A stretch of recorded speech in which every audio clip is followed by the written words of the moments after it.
감사합니다. 이제 추석이 다가오니까 또 성묘 얘기가 나와서 오늘도 자리가 빈자리가 들어보니까 또 성묘하러 가셨나 하는 생각이 드네요. 하나님 앞에 예배하는 시간들 우리가 좀 소중하게 여기고 꼭 주일날이 아니어도 갈 수 있는 부분이 있을 텐데 꼭 그리 빠지는 일이 없도록 우리가 좀 특별히 예배 드리는 일 충실하게 감당하도록 우리 최선을 다하기를 바랍니다. 우리 남전도의 모임을 이 성가대실 3층에서 모인다고 합니다. 우리 1남전도에 소속된 분들은 다 모여주시기를 바랍니다. 사람이 살아가는데 중요한 것은 생각하고 말하는 것입니다. 근데 그 생각이라고 하는 것은 이 마음의 동기에서부터 비롯돼요. 근데 그 마음에 일어나는 그 동기를 이루는 요소 가운데 그것이 지혜라고 하는 것이 있습니다. 그러니까 우리가 행동하고 말하고 생각하는 모든 것의 근원이 어디서부터 시작되느냐? 이 지혜에서부터 시작되는 거예요. 그래서 유대인들은 지혜를 굉장히 중요하게 생각합니다. 그 지혜라는 게 무슨 말이냐? 지혜와 지식은 다른 의미가 있죠. 지식이라는 것은 어떤 사물이나 상황을 분석하는 것을 지식이라고 그러고, 지혜는 분석되어진 것을 종합해서 삶에 적용시키는 것을 지혜라 이렇게 말합니다. 근데 일반적으로 이제 지혜 그러면 사람들이 처세술, 세상을 살아가는 방법, 또 머리가 잘 돌아가서 꾀가 있어가지고 어려운 일을 잘 헤쳐나가는 어떤 기술, 이런 것들을 토탈해서 이렇게 지혜라고 얘기를 합니다. 그래서 그 이치를 깨달아서 옳고 그름을 판단하는 능력, 이런 것들을 우리가 지혜라고 말을 하죠. 근데 세상에는 지식은 있지만 지혜가 부족한 사람이 많습니다. 지식이 있어서 컴퓨터를 잘 조작하는 능력은 있지만 자신의 삶을 잘 움직이지 못하는 그런 사람들이 많이 있습니다. 그래서 지식이 없는 지혜, 다시 말합니다. 지혜가 없는 지식, 거꾸로 얘기했습니다. 지혜가 없는 지식, 이것은 우리의 생활에 큰 도움을 주지 못하고 때로 우리에게 악한 것으로 작용이 되어서 우리의 삶을 망치는 경우도 있을 수 있다 하는 내용입니다. 그래서 그 지혜가 참된 지혜냐 하는 그 지혜는 무엇을 통해서 증명되어야 되냐면 우리의 그 삶을 통해서 지혜가 증명되어야 됩니다. 그래서 13절은 이렇게 말하죠. 너희 중에 지혜와 총명이 있는 자가 누구냐? 그는 선행으로 말미암아 지혜의 온유함으로 그 행함을 보이라 그랬어요. 그러니까 지혜는 우리의 생활을 통해서 나타내져야만 된다 하는 얘기입니다. 그래서 우리에게 삶을 풍요롭게 하고 아름답게 만드는 것, 이것은 우리가 학습되어진 어떤 지식을 습득함으로 이루어지는 것이 아니라 지혜로 가능해지는 겁니다. 바로 이것을 이제 구했던 사람이 솔로몬입니다. 솔로몬이 왕이 되고 난 뒤에 그동안 아버지에게서 배운 것도 많고 이런 여러 가지 또 세자로서 있으면서 또 그런 많은 배움도 있었겠지만 그가 왕으로 등극해서 하나님 앞에 기도했던 내용이 하나님 제게 지혜를 주세요 하고 기도했습니다. 그 지혜라고 하는 것은 내가 잘 먹고 잘 사는 것이라든지 혹은 내가 왕권을 유지하기 위한 어떤 힘을 달라고 얘기하지 아니하고 하나님이 주신 백성들을 잘 다스릴 수 있도록 하나님 지혜를 주십시오 그렇게 기도를 했습니다. 그래서 하나님이 그 지혜를 주어서 그가 구하지 않은 부와 권세, 힘까지 다 주셨어요. 그래서 솔로몬의 지혜를 받은 왕이 되어서 솔로몬 밑에 생활했던 모든 백성들은 그 시기만큼은 가장 행복했고 가장 부유했고 가장 아름답고 자랑스러운 통일 왕국을 이루는 그런 축복을 받게 되어졌습니다. 지혜가 얼마나 중요한지 우리가 알 수 있는 부분입니다. 그래서 성경에서는 지식의 차원이 아니라 우리가 하나님과 우리 사이 관계, 그리고 나와 다른 사람 관계, 우리의 삶의 구체적인 관계의 모든 현장에서 하나님을 영화롭게 할 수 있는 지혜가 필요하다 하는 것을 우리에게 강조하고 있는 내용입니다. 자, 그러면 이 지혜라고 하는 것은 어디서부터 오는 것인가?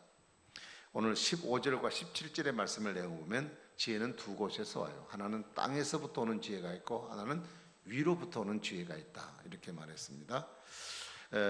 결코 지혜라고 하는 것은 내게서 나오는 것이 아니라 밖으로부터, 외부로부터 내게로 오는 것입니다. 주어지는 겁니다. 그래서 우리가 이 지혜, 땅에 나온 지혜와 위로부터 오는 지혜 둘 중에 내가 어느 것을 선택하고 받아들이냐에 따라 나의 인격과 내 삶이 달라진다는 것을 우리가 보게 되죠. 지금까지 우리는 이 땅에서 지혜를 많이 얻었습니다. 그리고 더 많은 지혜를 얻으려고 노력합니다. 또 공부도 많이 하고, 그리고 멘토를 통해서 또 교훈도 많이 얻습니다. 할 수만 있다면 이 땅에서 더 많은 지혜를 얻어서 내가 이 세상을 슬기롭게, 지혜롭게 그렇게 잘 처세하며 살아야 되겠다, 아마 그런 생각을 갖고 사는지 모르겠습니다. 그러나 이 땅에서 오는 이 세상의 지혜라고 하는 게 도대체 뭐냐, 그 정체가 뭐냐, 오늘 성경은 그 정체를 밝히고 있습니다. 두 가지로 말합니다. 하나는 이 세상으로부터는 땅의 지혜는 정욕적인 것이다 그랬어요. 정욕적이라고 하는 말은 동물적 본능이라는 의미를 갖고 있어요. 약육강식입니다. 내가 저 사람을 넘어뜨리고 이겨야 내가 그 자리를 점유하고 차지할 수 있기 때문에 나를 위해서 당신은 죽어야 된다 하는 것이 약육강식, 동물 살아가는 삶의 방식입니다. 여러분, 경쟁, 오늘 경쟁 시대라고 그러잖아요. 경쟁, 서로 이기고 지고 하는 그런, 물론 중요한 부분도 있습니다. 그러나 이 경쟁이라고 하는 것 속에는 결국 내가 이기기 위해서는 상대가 죽어야 됩니다. 어제 축구 우리나라가 이겼죠. 2대1 이겼는데 얼마나 아쉽겠습니까? 일본 나름대로 진 팀은. 그러나 내가 이기기 위해서는 상대를 짓밟고 참패를 당하게 만들어야, 그래야 내가 승리를 거두는 것입니다. 그래서 그런 이 세상적인 것은, 결국 이 정욕적인 것이라고 하는 것은 삶의 목적의 가치가 세상에 있는 것입니다. 우리가 세상에서 좀 더 나아지게 살려고 하는 것, 좀 더 많이 배우고 좀 더 많이 갖고 살려고 하는 것은 결코 나쁜 것은 아닙니다. 그러나 위를 바라보지 않고 현실에 묶여 있는 그것 자체가 문제이고, 또 그것 전체가 인간이 살아가는 삶의 방식이라고 생각하는 것 자체가 문제로 성경은 말하고 있습니다. 그 다음에 두 번째로 이 세상의 지혜는 어떤 것이냐, 귀신의 것이다 그랬어요.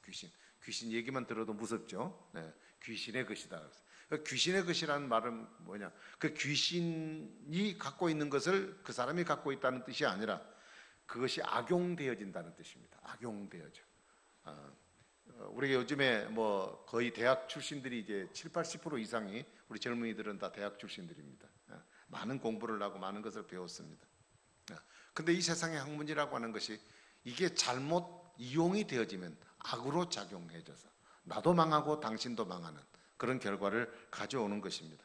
결국 이 세상의 지혜라고 하는 것은 잘못 사용되어지면 이게 하나님을 대적하는 일까지 되어진다는 얘기예요. 자, 우리가 이 말을 들을 때 참 황당한 얘기가 생각이 들잖아요. 아니, 내가 얻은 지혜가 귀신의 것이고 정욕적인 것이라니, 이게 도대체 뭔 얘기냐. 그럼 이 세상에서 얻는 지혜는 아무 쓸모없는 것이냐, 우리가 그렇게 질문을 할 수도 있을지 모르겠습니다. 13절은, 아까 읽은 13절은 결국 우리에게 무엇을 말하고 있냐면, 이 지혜라고 하는 것은, 성경이 말하고 있는 참 지혜라고 하는 것은 우리의 인간의 경험과 우리의 인간의 어떤 지식을 가지고 하나님의 일을 함부로 판단하고 하나님의 일을 간섭하는 것이 아니라고 하는 것입니다. 교회 안에서 누군가 하나님의 일을 하려고 할 때 자기 지식과 경험을 앞세워서 함부로 하려고 하는 경우들이 많이 있습니다. 교회가 갖고 있는 어떤 문제도 있습니다. 교회가 갖고 있는 문제도 있습니다. 당연히 있습니다. 왜냐하면 인간들이 모인 모임이기 때문에 문제가 있습니다. 그러나 세상에서 교회를 많이 비판하는 이유들 중에 하나가 세상적인 기준과 가치를 가지고 교회에다 갖다 들이대기 때문에 그렇습니다. 세상의 중심은, 세상의 주인은 인간입니다. 우리 문 대통령이 주장하는 게 뭐냐, 사람이 중요합니다 그러잖아요. 그러니까 이 세상에 사는 삶의 모든 중심은 인간입니다. 인간이 중심입니다. 그러나 교회라고 하는 이 영역에는, 신앙에는 하나님이 중심입니다. 이 가치 자체가 달라요. 접근 자체가 다르다. 그러니까 사람이 중심인 잣대를 가지고 하나님의 중심인 그 문화를 자를 대려고 그러면 이미 틀 자체가 다르기 때문에 안 맞는 겁니다. 종교는 종교로서, 그래서 정치와 종교를 분리를 시키고 정치는 정치로서 종교는 종교로서 존재하게 됐습니다. 독립적으로. 누구도 간섭을 하지 못하게 되어 있습니다. 그런데 이제 그런 문제들을 가지고 세상의 어떤 지혜, 배운 어떤 통계 뭐 이런 것 가지고 하나님의 일들을 함부로 판단하는 것은 이거는 성경적으로 말하는 참된 지혜가 아니라는 것을 성경은 말하고 있는 것입니다. 자, 그러면 결국 이 땅에 주어진 이 지혜, 땅으로부터 얻는 이 세상에 얻는 지혜의 중심은 결국 뭐냐? 자신을 위한 겁니다. 아까도 말씀드렸죠. 인간이라고 그랬잖아요. 네. 그 지혜가 결국 하나님의 일을 대적하는 결과로 나타날 수 있는 겁니다. 하나 예를 들면 베드로가 예수님 십자가에 자신이 못 박혀 죽고 그리고 죽고 난 후에 3일 만에 부활한다는 말씀을 들었을 때 부활한다는 얘기는 귀에 안 들어오고 예수님 죽는다는 말이 귀에 들어왔어요. 그래서 예수님을 붙들고 간청을 했습니다. 예수님 죽으면 안 돼요. 예수님이 죽다니요. 하고 막 매달렸다고요. 그 얼마나 우리가 생각할 때 충정 어린 생각이고 참 베드로만큼 예수님 속을 저렇게 알고 저런 얘기해 준 사람이 누가 있냐. 딴 사람 입을 다물고 있는데 베드로는 그렇게 얘기했다고. 근데 그것을 바라보고 예수님은 뭐라 그러냐. 참 너 고맙다. 역시 베드로 너구나. 뭐 이렇게 얘기를 해줬으면 얼마나 좋으냐. 성경 그렇게 말하지 않았어요. 사탄아 내 뒤로 물러가라 그랬어요. 그 뭔 얘기를 했냐. 너는 하나님의 일은 생각하지 않고 사람의 일만 생각한다. 보십시오. 지금 예수님 십자가 못 박혀 죽는 것이 베드로 입장에서 좋습니까? 안 좋은 일입니까? 베드로 입장에서 안 좋은 일이요. 왜요? 예수님 죽으면 말짱 도루묵이죠 뭐. 예수님 때문에 따라왔는데 예수님 죽는데요. 그럼 내가 여태까지 내 직장 다 버리고 예수님 제자 되겠다고 따라왔는데 나는 지금 뭘 되느냐 이게. 그러니까 예수님 죽지 말라는 얘기는 하나님을 위해 죽지 말라는 얘기가 아니라 나 때문에 죽어서는 안 된다는 얘기잖아요. 그러니까 그게 인간적인 계산에서 나온 얘기고 자기 생각이란 말이죠. 그러니까 하나님이 그것을 책망을 하셨다고요. 그가 예수님께 가진 그 고결한 마음을 진짜 그가 갖고 있는 본신의 어떤 마음을 주님이 책망하기보다는 그가 지금 갖고 있는 세상적인 지혜가 결국 사탄에게 악용되어진 겁니다. 예수님은 십자가 못 박혀 죽어야 돼요. 죽으셔야 돼요. 그래야 우리의 죄를 위한 값을 치르셔요. 근데 사탄은 못 죽게 만드는 겁니다. 예수님이. 거기에 베드로가 이용을 당한 것이라. 이용을. 그래서 때로 우리가 하나님의 일을 해 나갈 때 인간의 방식과 인간의 지혜와 또 어떤 인간적인 어떤 그 경험을 가지고 자꾸 어떤 일을 하려고 생각할 때 그게 때로는 베드로와 같은 사태가 우리 가운데 생길 수도 있다는 말입니다. 여러분 14절부터 16절을 보십시오. 여기에 보면 땅으로 사는 사람들이 세게 나타나는 특징들이 이렇게 쭉 기록이 되어 있습니다. 그러나 너희 속에 독한 시기와 다툼이 있으면 자랑하지 말라. 진리를 거슬려 거짓말하지 말라. 이러한 지혜는 위로부터 내려온 것이 아니요 땅의 것이요 정욕의 것이요 귀신의 것이니 시기와 다툼이 있는 곳에는 혼란과 모든 악한 일이 있다. 이렇게 말씀을 하셨어요. 그러니까 하나님의 일을 하기는 하는데 땅의 지혜를 가지고 하나님의 일을 하는 사람은 그 속에 다툼이 생겨요. 그리고 늘 주변에 요란스럽고 혼란스럽게 만들어요. 그리고 나중에는 악과 독을 품어서 시기를 하게 돼요. 왜 그런 상황이 생길까요? 자기중심적이기 때문에 그래요. 자기중심적이기 때문에. 근데 17절에는 뭐라 그랬습니까? 오직 위로부터 난 지혜는 14절부터 16절과 반대죠. 오직 위로부터 난 지혜는 첫째 성결, 다음에 화평, 관용하고 양순하며 긍휼과 선한 열매가 가득하고 편견과 거짓이 없다. 여러분 어떤 상황 속에서도 진정한 그리스도인의 모습을 잃지 않고 하나님의 일을 할 수 있어야 그 사람이 예수님의 모습을 가진 자라고 말할 수 있는 겁니다. 땅의 지혜는 교회 안에서 혼란스럽게 해도 하늘의 지혜로 사는 사람들은 이들과 맞서지 않고 화평과 그리고 긍휼로 문제를 해결해 나가는 것입니다. 자, 그렇다면 오늘 저나 여러분들은 우리의 삶의 자리에서 나는 어떤 지혜를 가지고 살아가는지 여러분 자신들을 한번 돌아보시기를 바라요. 나는 땅의 것으로 사는가? 나는 하늘의 것으로 사는가? 내 방식으로 사는가? 하나님의 방식으로 사는가? 혹시 내게 그런 방식들이 없는지 한번 점검해 보기를 바랍니다. 우리 교회 안에도 땅의 것들이 너무 많이 보여지고 있습니다. 자, 14절 16절에 그 중에 하나가 끄집어내서 한 가지만 말씀드린다면 시기와 질투입니다. 시기와 질투. 시기와 질투는 뭐예요? 남이 잘 되는 것 못 보는 겁니다. 사돈이 논사하면 배가 아파요. 왜 사돈이 논사인데 왜 내 배가 아픕니까? 뭐 내 배를 찔렀습니까? 뭐 나에게 뭐 먹지 못할 뭐 음식을 주어서 배탈이 났습니까? 괜히 남분이 잘 되는 거 보면 속이 뒤틀리고 잠이 안 오고 속상하고 괜히 죄 없는 남편 막 꼬집어대면서 왜 당신 돈 못 벌라고 나한테 자가용도 안 사주고 그러냐고 막 이렇게 이제 나오게 되는 거잖아요. 여러분, 시기라고 하는 것은요, 이기적인 야망과 열심이라는 의미가 그 속에 담겨 있대요. 그러니까 이 시기 속에는 아주 막 분노하는, 그런 아주 막 이렇게 불이 끓는 것 같은 뭐 그런 감정을 표현하고 있습니다. 사람이 자기가 가치 기준이 되어질 때요, 모든 것을 자기 중심으로 생각해요. 자기 중심으로. 그리고 다른 사람이 잘 되는 것을 볼 때 막 시기가 일어나요. 여러분, 이런 특징들이 예수 안 믿는 사람에게만 있나요? 우리 성도들에게도 있어요. 아니, 이 목사에게도 있어요. 목사에게도. 세상의 지혜라고 하는 것은 다 정욕적이고 이기적이라는 거예요. 그게 시기에서 나오는 겁니다. 그러니까 그 중심이 이기적이고 그리고 세속적인 욕심으로 가득 차 있기 때문에 마귀가 주는 그 시기심을 우리가 극복해 나갈 수가 없는 겁니다. 가인과 아벨을 보십시오. 두 사람은 형제입니다. 형님 동생입니다. 근데 두 사람이 똑같이 예배를 드렸어요. 제사를 드렸어요. 예배를. 그런데 하나님이 다 똑같이 받으시지 또 차별을 하셨나? 동생 거는 받고 아벨 것은 안 받았어요. 하나님 안 받으셨어요.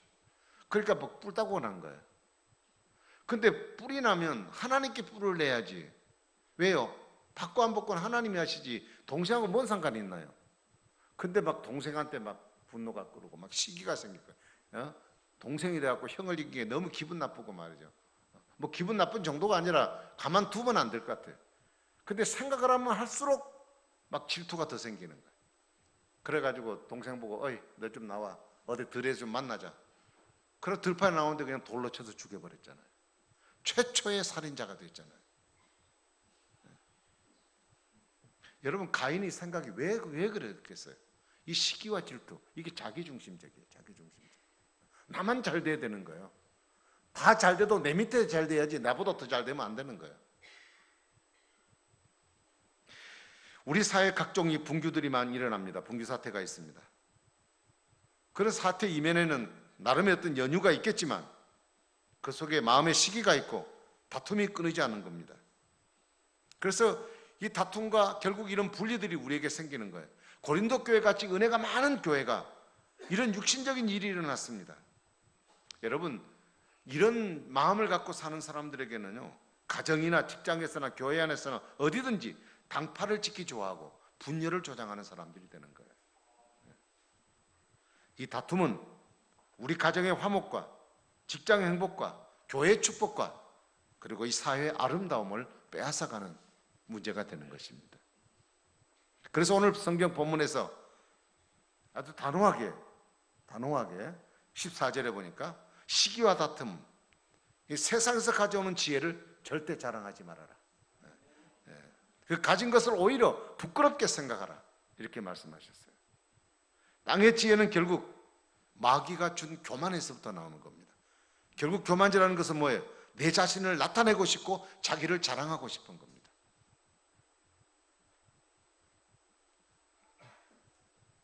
오늘 교회가 바로 되지 못하는 데는 세상의 지식이나 지혜를 가지고 교회 안에서 큰 소리 내는 사람들이 많기 때문에 그렇습니다.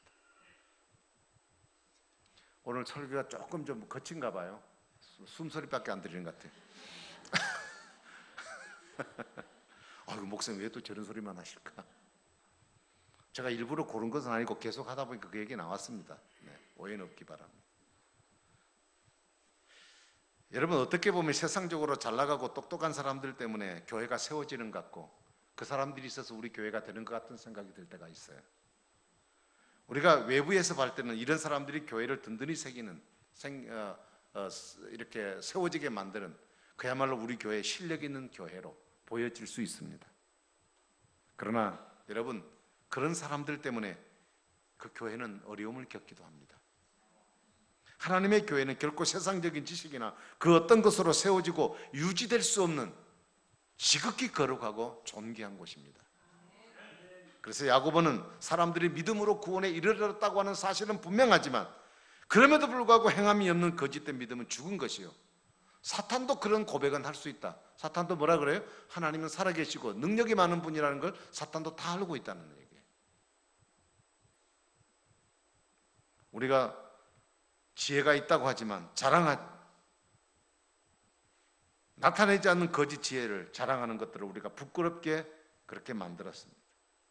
상대를 비방하고 중상하는, 그래서 자신이 옳다고 하는 것으로 자꾸 이렇게 드러내고, 이것이 그 당시에는 어떤 영향력을 끼쳐줄지는 모르겠지만 멀지 않아 스스로가 그 일 때문에 고립을 당하게 되고 사람들로부터 무시를 당하는 결과를 가져오게 되는 겁니다. 좀 단순한 얘기인데 그리스의 어떤 교훈적인 얘기가 있어서, 두 사람이 운동선수입니다. 근데 한 친구가 챔피언이 되어서 동네에 많은 사람들에게 축하를 받게 되어졌습니다.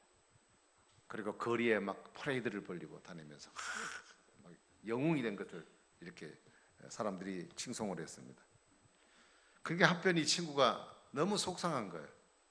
그래서 그 속에 자기도 모르는 사이에 친구에 대한 질투심이 생깁니다. 동네에서 이 우승한 이 친구를, 우리 마을을 빛냈다고 그래가지고 동상을 하나 만들어줬습니다. 근데 그때부터 마음속에 깊은 분노가 드러나기 시작합니다. 내가 저놈의 동상을 확 무너뜨려 버려야겠다. 그래서 밤마다 사람이 안 보는 밤마다 한적한 시간에 와가지고 동상 밑을 파내기 시작했어요. 근데 어느 순간에 이 동상이 무너지게 되었습니다. 그래서 결과는 뭐냐? 동상이 무너지는 순간에 자기도 그 동상에 압살을 당해서 죽었다는 얘기예요. 여러분, 시기심 때문에 상대도 넘어뜨리고 결국 그 밑에 자기도 깔려 죽는 것입니다. 여러분, 우리가 교회 안에서 내 자신 때문에 어떤 다툼이 있다고 생각되면, 어떤 시기가 있다고 한다면 그것은 내 자신이 잘못됐다는 사실을 여러분 인정하고 우리가 고쳐나가는 노력이 필요한 줄로 믿습니다. 만일 그렇지 않고 자신도 모르게 사탄의 수하에 있게 되어지면 결국 교회를 깨뜨리는 그 역할의 중심에 내가 서는 사람이 될 수도 있는 것입니다. 이것은 결코 하나님의 일을 하는 것 같으면서도 하나님의 일을 하지 않은 것입니다. 마지막 결론을 맺으면서 그러면 어떻게 해야 될까? 이렇게 답을 말씀드리고 있었습니다. 예수님의 모습을 보여주고 사는 것입니다. 예수님 모습. 자, 18절 한번 읽겠습니다. 시작. 화평하게 하는 자들은 화평으로 심어 의의 열매를 거두느니라. 화평케 하는 자. 화평케 하는 자는 또 마태복음 5장 8절에 땅을 기업으로 받는다 그러셨어요. 화평케 하는 자. 여러분, 사람과 좋은 인맥적 관계를 갖고 있는 사람은요, 자기 질경을 높이는 사람이래요. 다 질경. 그 사람이 갖고 있는 모든 것이 다 내 것이 되는 지경을 높이는 사람이랍니다. 예수님은 화평의 사신이십니다. 아시죠? 근본적으로 하나님과 우리 인간 사이의 죄로 인해 가로막혀 있던 관계를, 둘의 관계를 화목하게 하시려고 자신의 몸을 내놓으신 분이 예수님이십니다. 우리와 하나님과 원수되어 살아가는, 다음 주에는 하나님과 원수, 이 얘기가 나옵니다. 하나님과 원수된 관계를 깨뜨리시고 화목한 관계가 되어서 하나님 주신 축복을 마음껏 받는 이 좋은 관계로 만드시기 위해서 주님이 십자가에 죽으셨습니다. 여러분, 그렇다면 저와 여러분들의 삶도 예수님처럼 화평의 사람들이 되어야 합니다. 화평의 사람들이 되어야 돼요. 화평은 상대에 대한 나의 자세입니다. 차별이 없는 마음입니다. 악한 지혜는 나의 우월감에 사로잡힌 것이 악한 지혜고, 참 지혜라고 하는 것은 너와 나의 차별이 없는 마음이라고 말할 수 있겠습니다. 여러분, 경영자는 경영자 나름대로 분규가 나타날 때 나름대로, 그리고 노동자는 노동자 나름대로 두 사람이 똑같이 대립되는 상황은 뭐냐? 자기 이익만을 추구하는 것에서부터 충돌이 생기는 겁니다. 네. 어떻게 내 이득을 극대화시킬 것이냐, 어떻게 저 사람을 상대해서 내가 이익을 더 창출해낼 것이냐, 바로 여기서부터 분교가 나타나게 되고, 이것이 이런 꾀를 가지고 슬기롭게 나름대로 산다고 하지만 그것은 결국 악한 지혜라고 성경은 말하고 있습니다. 자, 그러므로 오늘 내 자신에게서 이 땅의 것들에 있는 지혜들을 내가 우리 뽑아내버려야 된다. 예. 나부터 세속적인 방법으로 주의를 하겠다고 하는 생각을 벗어버려야 된다는 얘기예요. 예. 그리고 우리 마음속에 일어나고 있는 시기와 질투를 버려야 됩니다. 나보다 다른 사람이 더 잘되게 해야 돼요. 성경의 원리는 뭐냐? 내가 먼저가 아니고 다른 사람이 먼저입니다. 요한 1서 4장 10절에 하나님이 우리를 사랑하셨는데 먼저 하나님이 우리를 사랑하셨다고 얘기하셨어요. 나만 잘되게 하는 사람은 하나님이 이를 대적하는 것입니다. 여러분, 하나님 주목하는 사람이 있습니다. 어떤 사람이냐? 17절에 다 위로부터 난 지혜는 첫째는 성결하고 다음에 화평하고 관용하고 양순하며 긍휼과 선한 열매가 가득하고 편견과 거짓이 없다. 화평하게 하는 사람, 피스메이커, 네, 화평케 하는 사람. 네. 여러분, 화평케 하는 것, 내 생각을 버리고 하나님의 생각을 쫓아 살아가는 것입니다. 더 좋은 지혜는 함께 사는 것을 추구하는 것입니다. 요즘 그 경영학에서 말하는 내용이 있습니다.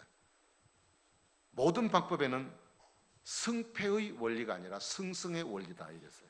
이게 무슨 얘기냐? 한 사람은 이기고 한 사람은 지는 원리가 아니라 너도 잘 되고 나도 잘 되는 원리예요. 상생의 원리입니다. 상생 원리.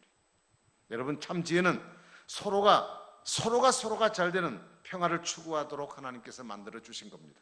내가 다른 사람을 나보다도 남을 더 위하고 더 생각할 때 나를 통해 그 사람이 잘 될 뿐 아니라 그 사람이 잘 되는 축복을 빌어준 그 일 때문에 하나님이 나로 하여금 축복하기 때문에 우리는 서로 잘 될 수 있어요. 그러므로 우리는 선한 지혜라고 하는 것은 하나님 앞에서는 성결하고 사람에 대해서는 화평을 도모하는 것이라는 사실을 여러분 꼭 기억하시고, 우리의 생각 속에서, 우리의 삶 속에서, 교우 관계에서나 우리의 직장 생활의 모든 관계에서나 상대를 눌러버리고 내가 그 위에 차지하겠다는 생각보다는 항상 나보다 남을 더 사랑하고, 그리고 우리가 서로 화목하게 하는 관계를 통하여 하나님의 뜻을 이루어나가는 이 선한 일에 하나님께 사용되셔서 여러분의 삶 속에 하나님께서 넓혀주시는 지경의 하나님의 축복이 우리 모두에게 있기를 주의 이름으로 축복합니다. 기도하겠습니다. 자비로우신 하나님, 감사합니다. 자기중심적인 시대 속에 살아간 우리에게 세상적인 지혜, 이것은 악한 것이라고 말씀했고 이것을 자랑하지 말라고 성경은 말씀했고, 우리 생각 속에서 이런 것들을 뿌리를 뽑아야 한다고 성경은 말합니다. 우리는 성경의 원리를 따라 예수님처럼 화평케 하는 자가 되게 하시고, 나로 인해서 나도 잘 될 뿐 아니라 다른 사람도 다 잘 돼요. 우리 모두가 함께 하나님의 축복을 누리고 살아가는 그런 관계를 갖는 그런 아름다운 믿음의 마음들을 갖고 살아갈 수 있는 우리 성도들 다 될 수 있도록 인도해 주셔서 우리 교회로 인하여 다른 교회도 잘 되고, 우리 교회로 인해서 우리 지역이 잘 되고, 나로 인해 직장과 모든 사회가 서로 잘 되는 하나님의 축복을 받는 정말 진지한 이런 마음을 가지고 믿음의 승리를 이루어내는 믿음의 사람들 다 되도록 축복하여 주시옵소서. 감사하옵고 예수님 이름으로 기도하옵나이다. 아멘. 찬송 하나님 앞에 드리겠습니다. 455장 찬송을 드립니다.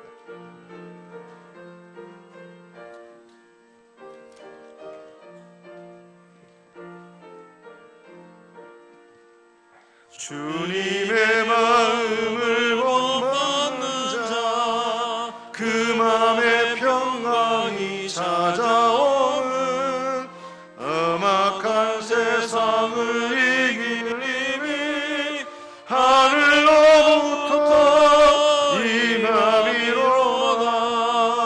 주님의 마음 본받아 살면서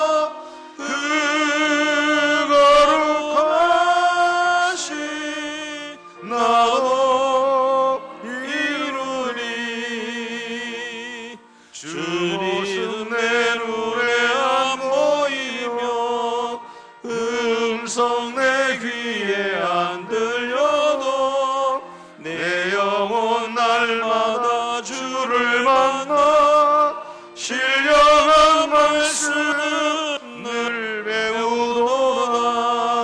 주님의 마음 본받아 살면서 그 거룩하신 나도 이루리.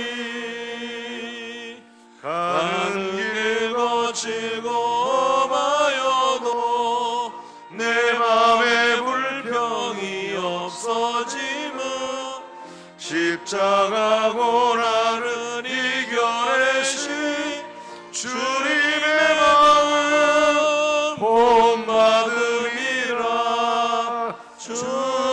주님의 마음 본받아 살면서 그 거룩하심 나도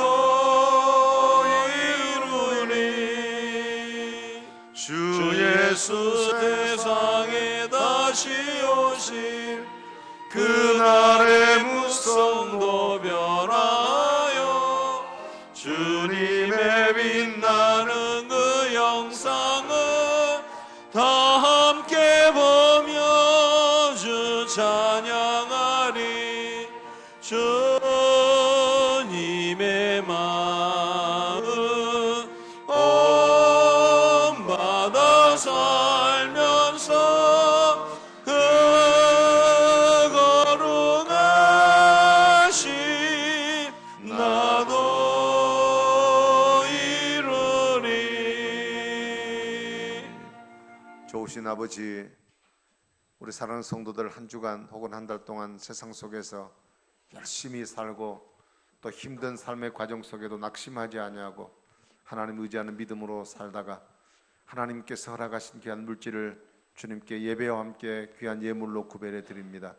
하나님, 우리의 성도의 삶을 사랑하시고 또 우리의 아픔과 고통을 아시는 주님, 하나님께서 기억해 주시고 이들이 주를 사랑하는 마음으로 드린 고백의 마음 속에 하나님 축복해 주시고 이 땅에 이루어낼 수 없는 일들 하나님의 능력으로 행하심으로 인하여 하나님의 일하심을 우리의 삶을 통해 발견하고 날마다 그 은혜에 감사할 수 있는 우리 성도들 되도록 은혜를 베풀어 주시옵소서. 하나님 아버지, 또한 이 물질이 하나님 영광 위에서 살아가게 하시고 하나님께 뜻대로 사용되게 하시고 또 우리 성도들이 살아가는 모든 삶의 현장에 주님이 함께 하심으로 주님의 살아계심의 증거들이 늘 나타나도록 축복하여 주시옵소서. 오늘도 주를 위해 수고하는 여러분들의 수고들을 하나님 기억해 주시옵소서. 오늘도 몸이 아파 고생하고 여러 가지 생활의 여건 때문에 마음에 괴로움이 있는 성도들이 있습니다. 우리의 소망이 주님이심을 알고 하나님께 맡기고 의지하고 주님 붙드는 믿음으로 승리할 수 있도록 도와주시옵소서. 또 군복무를 감당하며 해외 거주하고 있는 형제들 어느 곳에 있든지 늘 주님이 그들과 동행하여 주시옵소서. 감사하옵고 예수님 이름으로 기도하옵나이다. 아멘. 우리 다 같이 일어나서 마지막 찬양을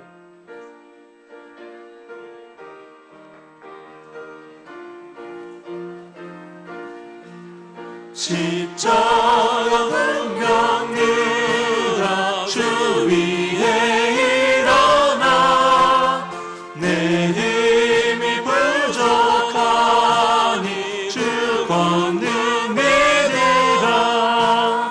복음의 갑주 입고 늘 기도하면서 너 맡은 자리에서 충성을 다하라. 십자가 군병들아 주 위에 일어나 이 날에 적전하고 곡해가 부르라. 순전한 군사들은 영생을 얻으며 영광의 주와 함께 왕노를 타리라. 복음의 갑주 입고 늘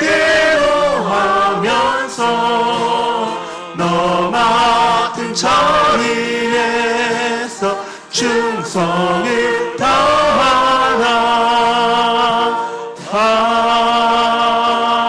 아멘. 우리 주 예수 그리스도의 무한하신 은혜와 하나님 아버지의 한없는 사랑하심과 구원받은 백성들로 하여금 날마다 승리하도록 늘 격려하시고 힘주시는 성령님의 역사하심이 오늘 가운데 하나님 앞에 예배하며 또 우리가 이 땅을 살아간 날 동안 하나님이 주시는 위로부터 주시는 지혜의 충만함으로 이 땅에 하나님의 영광을 드러내며 하나님의 약속하신 축복을 받아 한없는 하나님의 감사와 능력 가운데 살아가기를 소원하는 우리 사랑하는 성도들의 모든 삶 속에 이제부터 영원까지 함께 계실지어다. 아멘.